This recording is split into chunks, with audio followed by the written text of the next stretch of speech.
نادوا بتحرير الفتاة وألفوا فيه الكتاب، رسموا طريقا للتبرج لا يضيعه الشباب.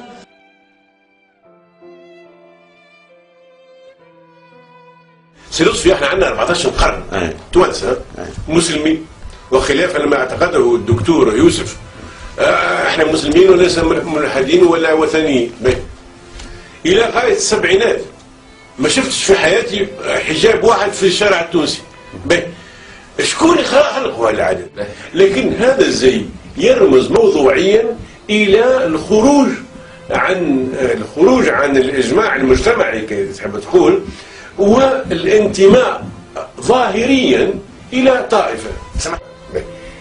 انت توا يا راجل اول شيء قبل ما تكون راجل انت انسان وعندك الكرامه والاحترام الذي المفترض ان يكون لك كانسان.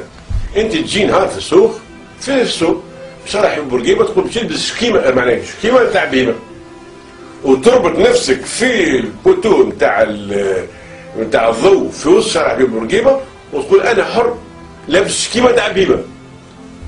نقول لك لا يا سيدي، ما عندكش الحق تلبس شكيمه تاع بهيمه، لانه هذيك تستنقص من قيمه الانسان كفرد كانسان.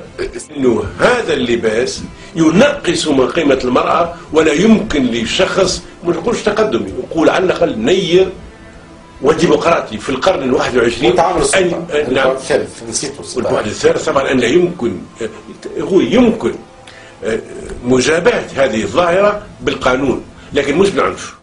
لكن انا مع منع الحجاب في المؤسسات العامه، وفي المدارس.